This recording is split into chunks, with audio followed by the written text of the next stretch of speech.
San Antonio starts right now. Right now on GMSA, a shooting on the west side ends with a man being rushed to the hospital. What we know that led to this shootout. Plus, we're going to discuss a range of topics, including the rising COVID-19 rates here in Bexar County with Mayor Ron Nirenberg in this week's Leading SA segment. And another vaccination effort is underway here at the Corazon Clinic. Everything you need to know about this event coming up next.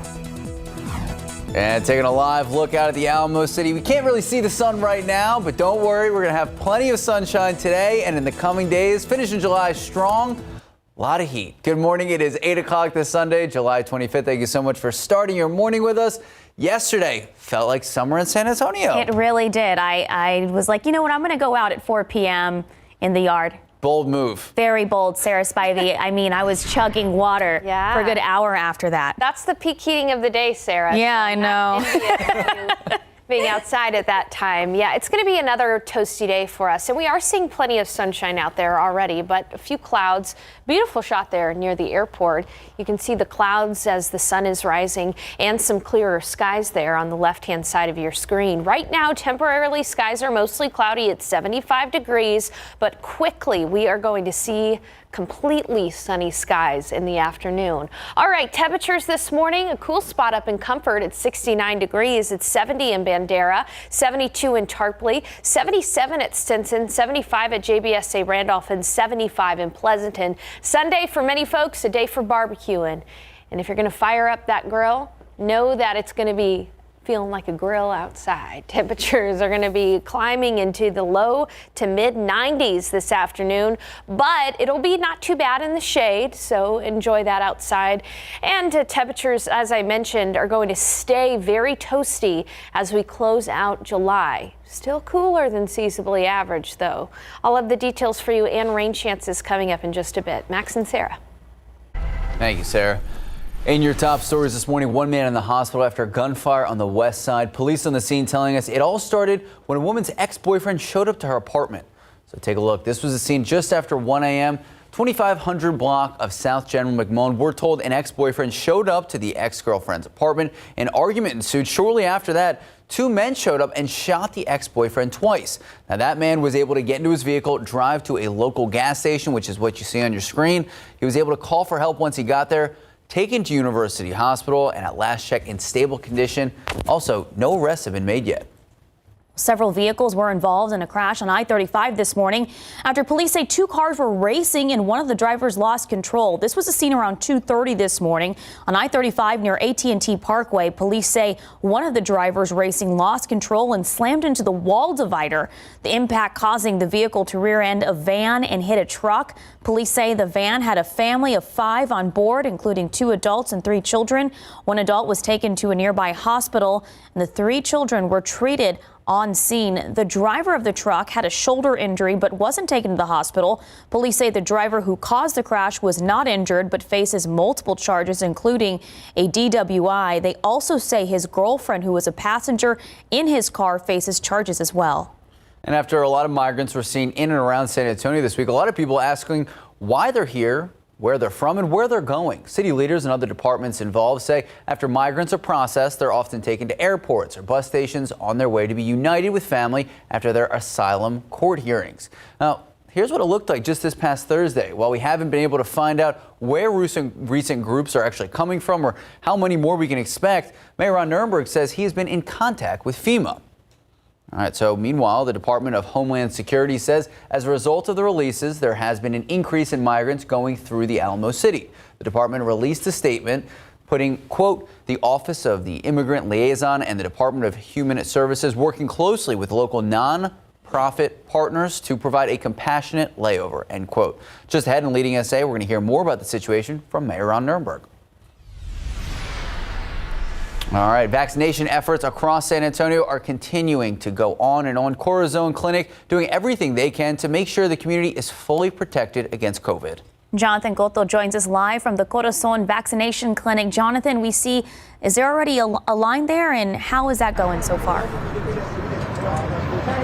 That's right, Sarah. The line of folks here is already forming. As you can see, the anticipation of getting inside. Some, here to get their vaccine, others just for routine medical care. But with me is Gavin Rogers, Executive Director of Corazon Clinic San Antonio. Gavin, what can you tell us about today's effort, vaccination effort?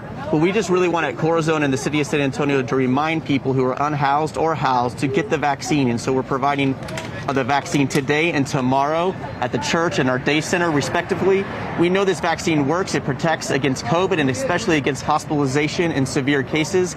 We really want to protect those who are unvaccinated right now, especially in the unhoused population. What are the hours that the vaccine clinic will be open for the public? We'll be open today until noon, and then tomorrow at the Corazon Day Center at Grace Lutheran Church from 11 a.m. until we run out of vaccines. And so we just really want to remind people to come out. You get a 31-day bus pass with VIA if you need transportation, and it's a good effort. We really want to remind people this is safe and it's good for the common good. Thank you so much, Gavin. We really appreciate you being with us. Folks, there you have it. The Corazon Clinic is going to be hosting this clinic. This is one opportunity for you to get your vaccination if you haven't done so. As you can see, folks here already lined up for the opportunity to get that Johnson & Johnson vaccination here at the Travis Park Church. Max, Sarah, I'm going to continue to stay at this clinic and see how the effort folds out through the remainder of the day, and I'll toss it back to you. Max, Sarah. Thank you, Jonathan. Well, speaking of COVID-19, Texas House legislators are asking Governor Greg Abbott to reconsider mask mandates in schools for funding for virtual education due to the rise in cases. Representative Vicki Goodwin sent a letter to the governor and the Texas Education Agency commissioner after hearing concerns from parents who are, quote, anxious about the Delta variant and the effects on their children, end quote. 31 House Democrats signed the letter in support. The governor and the TEA commissioner have not responded to the letter.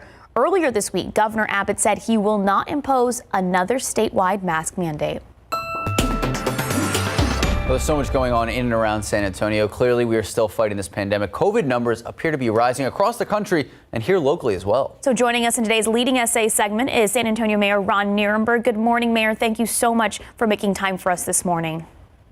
Good morning, y'all. Great to join you. Mayor, you were in D.C. this past week. So what was the goal in terms of our infrastructure, and do you think it was accomplished? Yeah, well, it's a different measure of progress when you work with federal government, as you know, but there are serious discussions that are ending up on the floor now very soon on an infrastructure bill for the entire United States. So we were there for a couple of purposes. One, to ensure that the voice of Texas mayors was heard and the needs of our local communities here in Texas with regard to infrastructure dollars to help us with a strong recovery was heard as well. And we took that message to the Department of Transportation and other departments. And more specifically, we have a couple of projects here in San Antonio that have grants put forward to the Department of Transportation. We wanted to talk a little bit about that. One of them is the West Side Creeks project that is connecting now to the Ingram Transit Center. We have a linkage there that is being proposed to help coordinate with local transit riders and ensure that we're taking care of some very dangerous spots of traffic and help people have alternative modes of transportation there. The proposal to the Department of Transportation was put forward, and so we were up there to talk about it and make sure that it's being properly considered by DOT. So it was a successful visit. We managed to meet with many of the different departments that are going to be ultimately decision makers in the transportation bill or in the infrastructure bill, as well as other matters related to our needs here in San Antonio and throughout Texas. So it was a good trip, and we hope to see the fruits of that labor pretty soon. And Mayor, shifting gears here now to the latest on the pandemic. Our COVID-19 numbers appear to be escalating once again quickly. So what is the plan going forward, and do you foresee a possible mask mandate?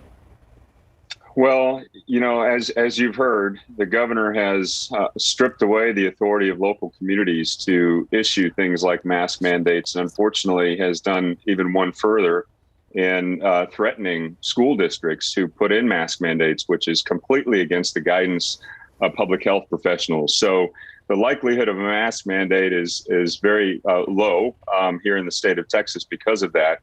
But as you know, that's been the situation for many, many months. And the way we've been able to deal with this virus since essentially last April is by putting out good information, the proper health guidance, the advice of our local public health professionals. And we're going to continue to do that. And what they're saying now is that because of the infectiousness and the high transmission rate of this Delta variant and the rise of cases, people who are unvaccinated are putting themselves and their community at risk, in particular, those folks who are unvaccinated because they're not eligible, those young people 12 and under. So as far as schools go, we are sticking with the CDC guidance, and that is if you're not vaccinated, you need to be wearing a mask out anywhere in public.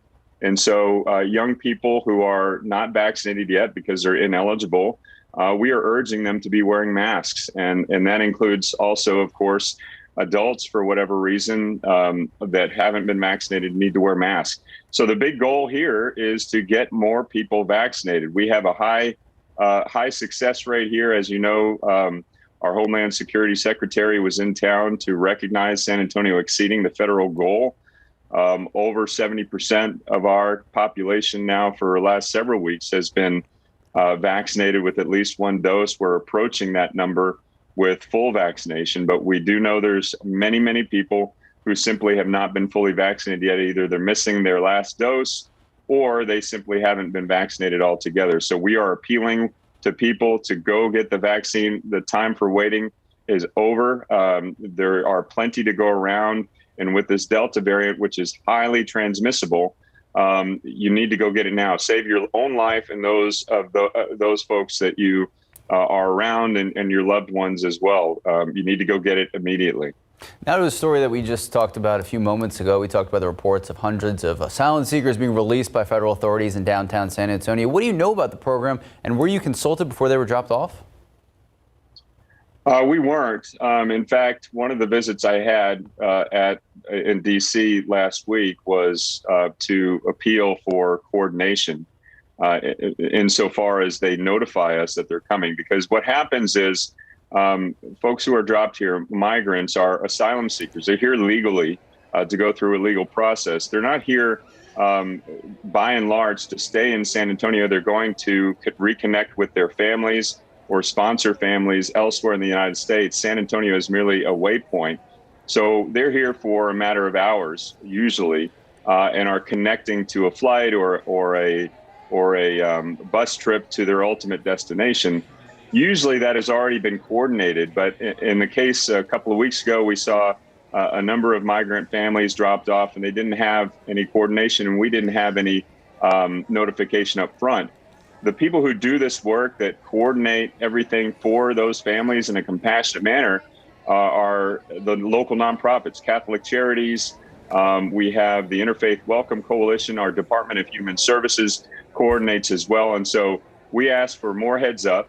And we also ask for some direct support for those nonprofits that are doing the work.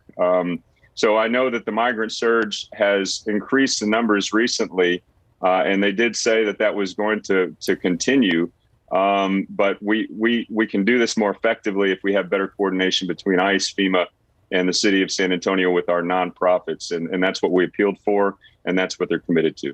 Well, Mayor, thank you so much for joining us and always making time for us and for our viewers. You can watch Mayor Ron Nirenberg's full interview later this morning on KSAT.com. Thank you, sir. Thanks, y'all. Have a great morning.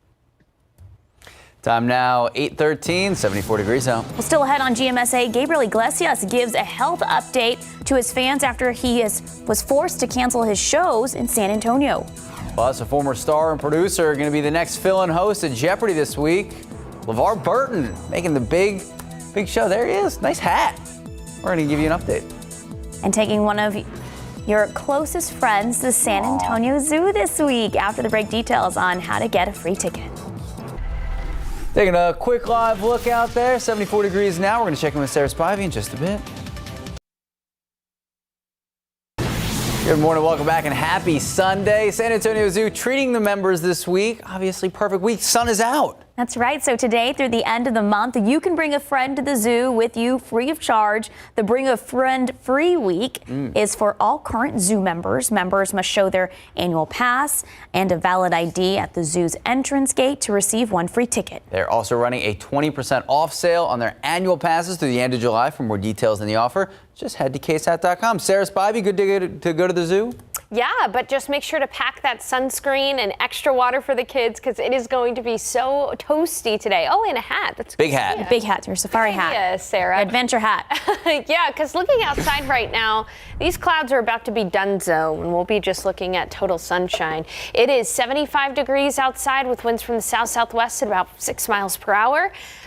Humidity is going to be high today, and it's going to stay high today. The dew points are in the low 70s, and that's going to give us a heat index value in the afternoon. It should feel closer to 100 degrees around San Antonio this afternoon. Now, we're already starting to see this morning fog lift. Visibility was down to 4 miles in some places. It's still down to 4 miles in Pleasanton, but generally improving visibility except for out near Gonzales, where it's down to 1 mile. Cotulla down to 3 miles. Visibility down to 1/4 of a mile in Beeville. So closer to the coast, a little bit thicker fog early this morning.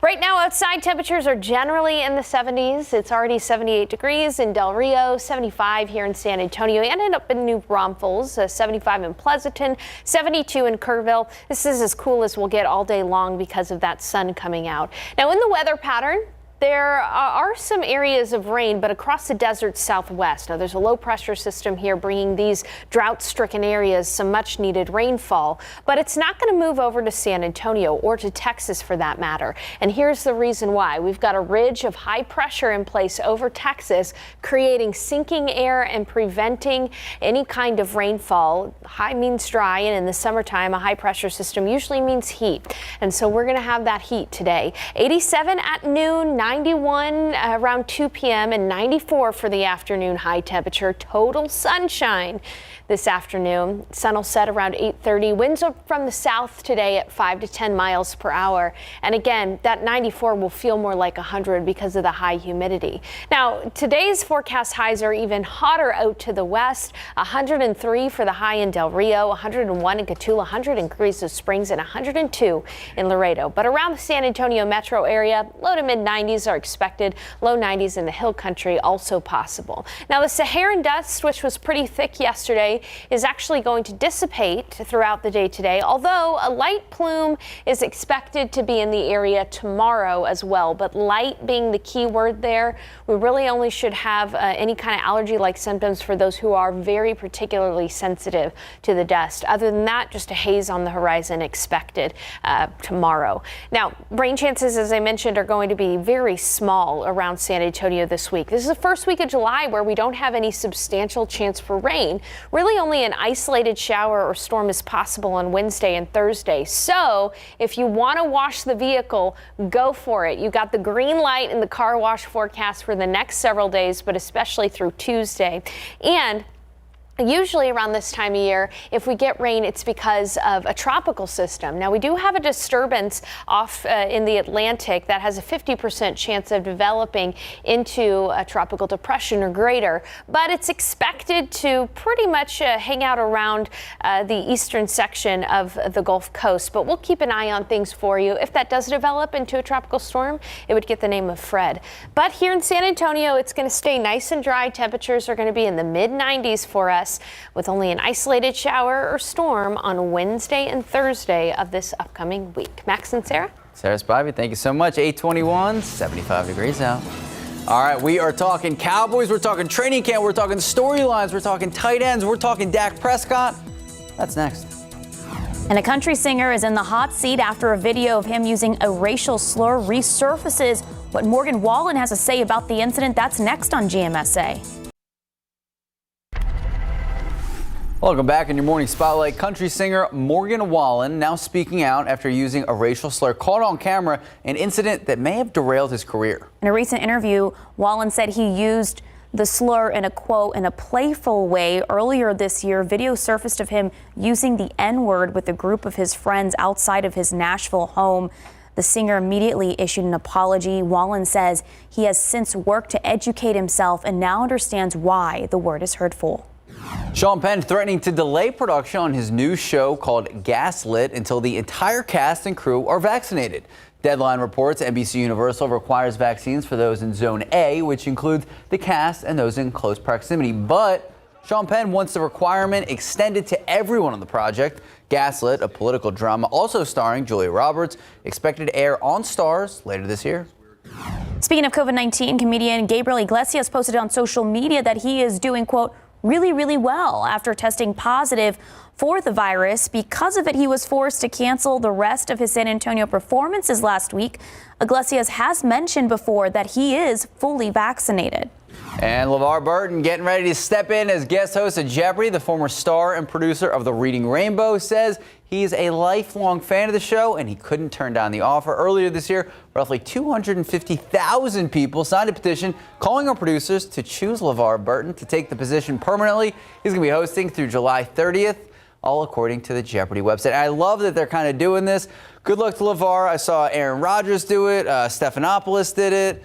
You know, you get to see everyone. Robin Roberts. Take a look in a book. There you It's go. Reading Rainbow. 8:27, 75 degrees out. Nice job. You like that? Still ahead in our next half hour. A woman and infant are run over by a car in the middle of the day. We're hearing from the police officers that caught them on camera rescuing them. Yeah, they lifted the car up. Oh my Crazy gosh. story.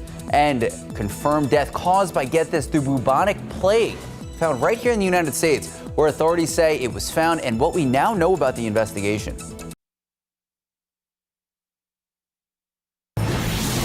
Good morning, welcome back, and happy Sunday. I'm Max Massey. I'm Sarah Acosta. It is Sunday, July 25th. Thank you so much for starting your morning with us. And, you know, it's really feeling like summer. We were so spoiled with all of the rain, and Sarah, now it's like, Well, I hope that you're a little bit more excited about the weather than just But Sarah, talk about the weather. Yeah, we are going to be back to what we usually experience in July. This is a look at yesterday. Yesterday was a hot day, a high temperature of 92 in San Antonio, but it was even hotter in Cotulla and Laredo, well over 100 degrees. Now, across the state of Texas, you'll notice that temperatures are generally in the upper 90s across the state of Texas. We were actually one of the quote unquote cool spots in Texas. We're still hot at 92 degrees, but the reason why we were not in the mid to upper 90s is because the soil is saturated. We've got moist soil, which is preventing and having to evaporate, preventing us from warming up quickly. Today we'll still have some of that around, but we'll be a couple of degrees warmer than we were yesterday. Outside right now, these morning clouds are quickly moving away, 75 degrees at the airport, and you can see the clouds here on the satellite imagery. They'll be gone very shortly. We'll be looking at a sunny day. Here's a look at a wider view. Still some cloud cover out near Del Rio and in Maverick County. So today, a hot one, 87 at noon, 94 for the afternoon high temperature. That 94 feeling more like 100 because of the high humidity. And coming up in the forecast, we'll talk about how today will be all sunshine. We'll have a break from the rain in the final week of July with typical July heat returning. Although there is a chance for rain in the 7-day forecast, it's just not a good chance. I'll tell you what I mean coming up in just a bit. Sarah and Max.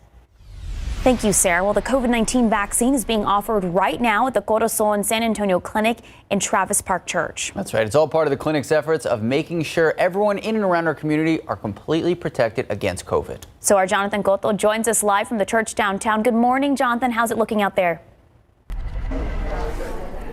Good morning, Sarah. Good morning, Max. The operation is smoothing.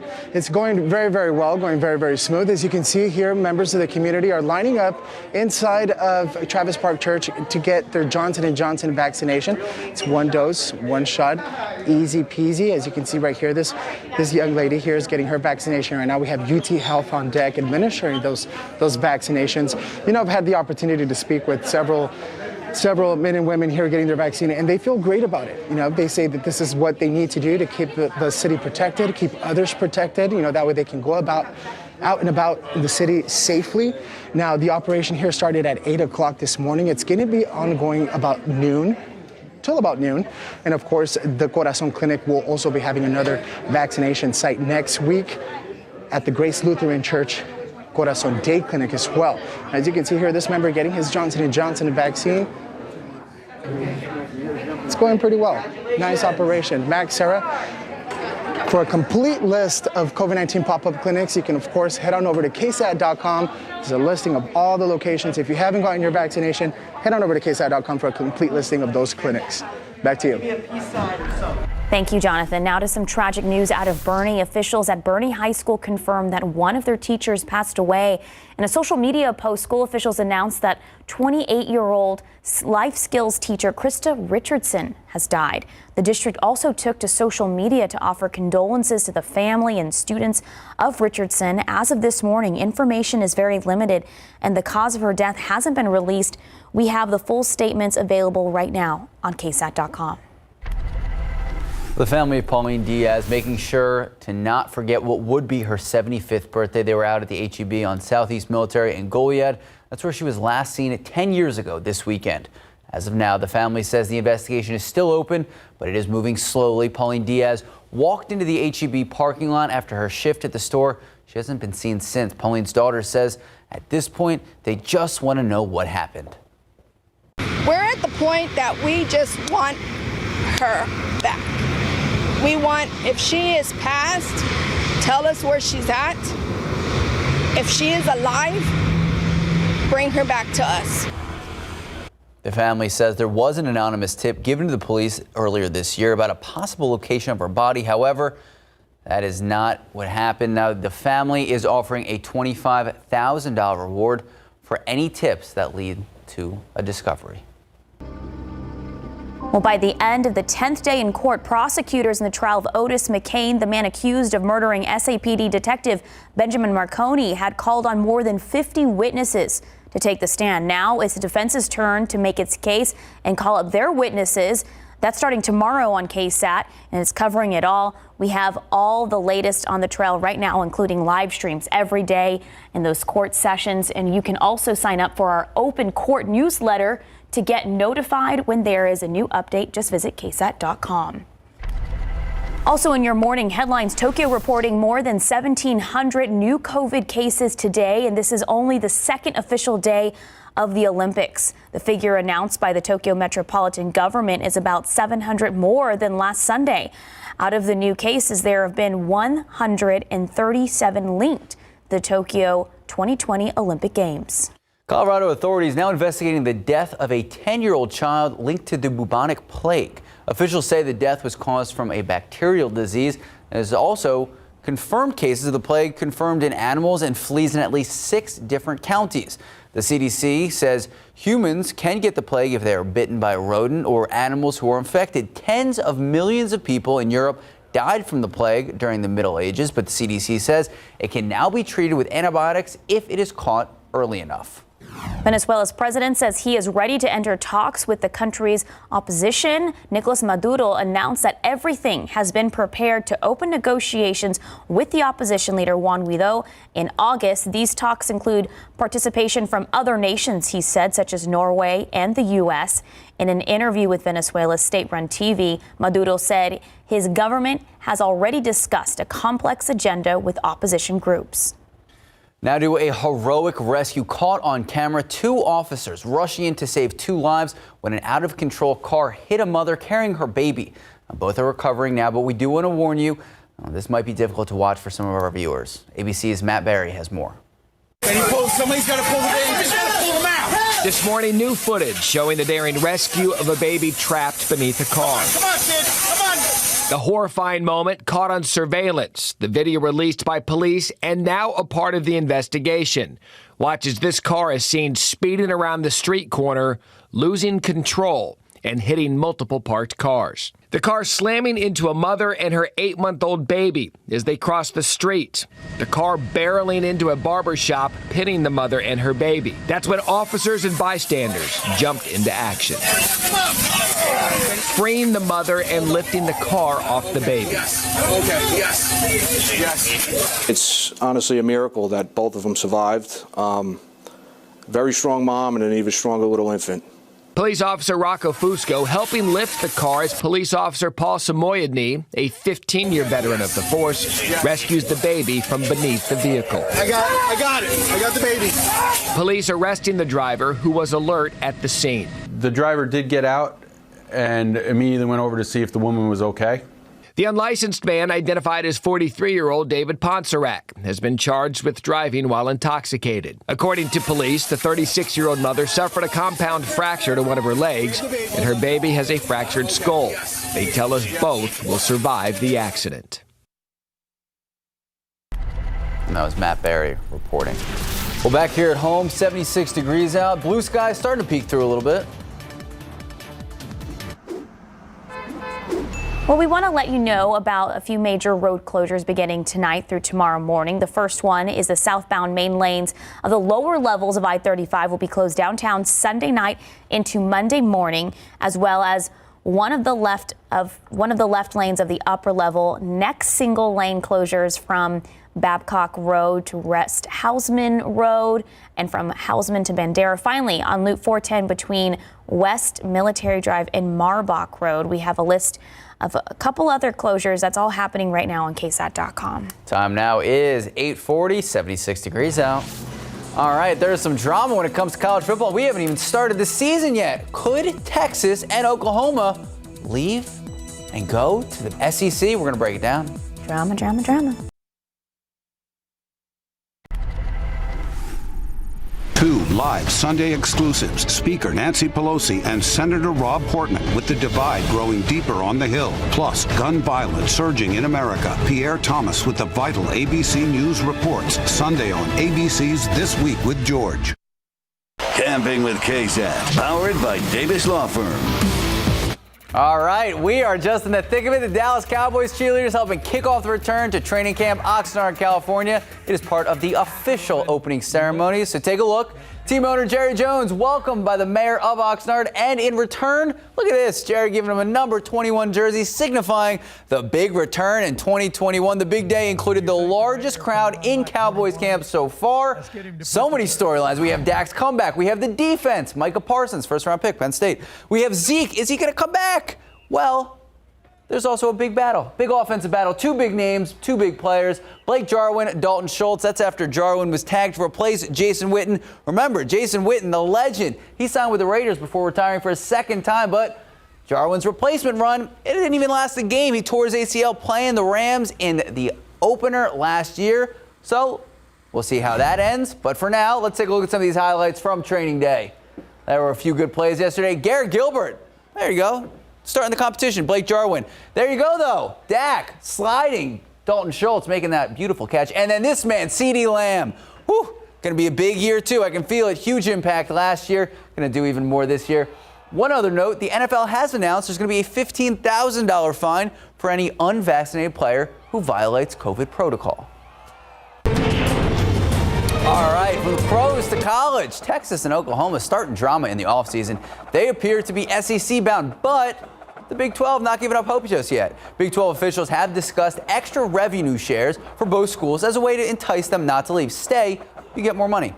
It's all reported by CBS Sports. Both schools would get an additional half share annually, bumping their annual payouts a lot. It's really exciting stuff. So, Sarah Spivey, I got to ask, as an Aggie grad, how are we feeling about the possibility of Texas and Oklahoma coming to the SEC? I know that this is a big drama that's going on right now. That a lot of people drama. have a lot of opinions We don't want no drama. About Texas, or TU as I call them at Texas A&M, going into the SEC. As an Aggie myself, I would love to see the rivalry. Okay, I love it. I'd love to see a rivalry game between TU or Texas A&M. You know, I got to support my Aggies though. So hey, whoop, giggle. There you On the go. record, I'm fair. Either side. You're okay. Yeah. Switzerland. Yeah. Okay, let's take a look outside right now with live cam, and you can see that these clouds are starting to whittle away, and it is going to be all sun today. If you want to enjoy some time outdoors, pack that sunscreen and a little extra water because it's going to get toasty. 76 degrees outside at the airport. And you know, temperatures are rising already. We've got south winds at about 10 miles per hour. It's 74 in Bulverde, 75 in New Braunfels, 73 in Tarpley, 78 in Devine, 76 down in Pleasanton, 77 at Simpson, and 76 in Lotus. Here's a look at the visible satellite. Again, these clouds are just melting away. We've still got areas of cloudy skies like down near Floresville and Gonzales, but it is going to be a sunny day today, as you can see in the futurecast. Hard to see any clouds out there today.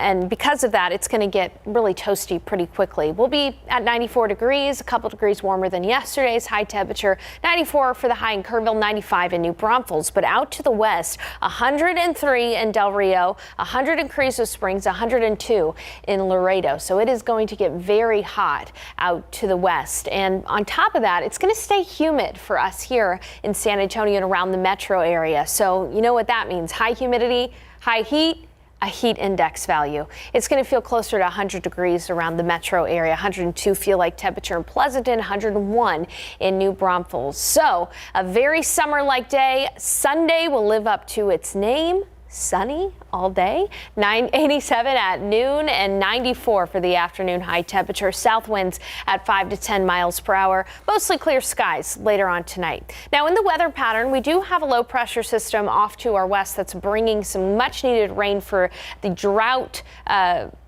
areas around the desert Southwest. But here in San Antonio and around Texas for that matter, high pressure system maintaining its strength, keeping out the rain, so that tomorrow going to look a lot like today, just a little bit warmer, mostly sunny, 95 degrees. And in fact, in the week ahead, even though that high moves off to the north, we're still going to have highs in the mid 90s. Now, it's not going to be as hot as it could be this time of year. We could easily be in the triple digits. We're not going to see that this week. But it is going to be one of the weeks of July. We just haven't seen a consistency of dry weather this July, but it looks like that's going to be the case this week. One exception will be an isolated shower or storm possible on Wednesday and Thursday, but that's it, isolated in nature. We are going to be in for a bit of a dry week. So a lot of our backyards are pretty overgrown because of the recent rains. You've got green light to go ahead and mow the lawn any day starting today through the week, because as I mentioned, the rain chances are very limited to only Wednesday and Thursday, and even then isolated at best. It's going to be a hot week, highs in the mid 90s. We still have yet to hit 100 degrees. It's going to be difficult for us to do that over the next week as we end July. So we'll see what happens. Our peak heating of the year is usually in early August, so we've still got a few more weeks there. And by the way, our record hottest temperature ever recorded in September at 111 degrees. Oh, no. You know, it's not out of the realm of possibility to still see 100 in the remaining weeks of summer. Sarah and Max. Thought we were out of the woods. I guess not. So upset. Time now, 8:51, 76 degrees out. So one thing that last year taught us is how to better utilize the space we have. Tomorrow on GMSA, we look at how to renovate your garage to give you more useful space to better fit your lifestyle. You know what could also better fit your lifestyle? Some money. $147 million. Pick 3, 2, 4, 0, Fireball 4. Daily 4, 5, 2, 5, 8, Fireball 1. Cash 5, 1, 6, 15, 31, 32. Texas Lotto 3, 7, 10, 24, 28, 34. And this was the jackpot with no winner last night. The Powerball 1, 4, 11, 59, 67. Powerball 10, Power Play 2. It's estimated it can get up to 186 now. Ooh. In the news you need to know before you go, one man in the hospital after gunfire on the west side. Police tell us it all started when a woman's ex-boyfriend showed up to her apartment at 1 a.m. This all happening in the 2500 block of South General McMullen. We're told they got into an argument, then two men showed up and shot the ex-boyfriend twice. Now, that man able to drive to a local gas station. He called for help, taken to the hospital in stable condition. At last check, no arrests have been made yet. We've yet to get the pollen count in, but as soon as we do, it'll be on KSAT.com, so stay tuned for that. Outside right now, these clouds are going away. It's going to be a sunny and toasty day, 94 for the high temperature in the afternoon, south winds at 5 to 10 miles per hour. A fairly normal July forecast for the remainder of the month, with highs in the mid-90s and only an isolated shower or storm possible on Wednesday and Thursday. The heat is on. Heat is on. Thank you, Sarah. Thank you, Sarah. Have a great rest of your Sunday. If you're out and about, shade, water, sunscreen. Happy Sunday.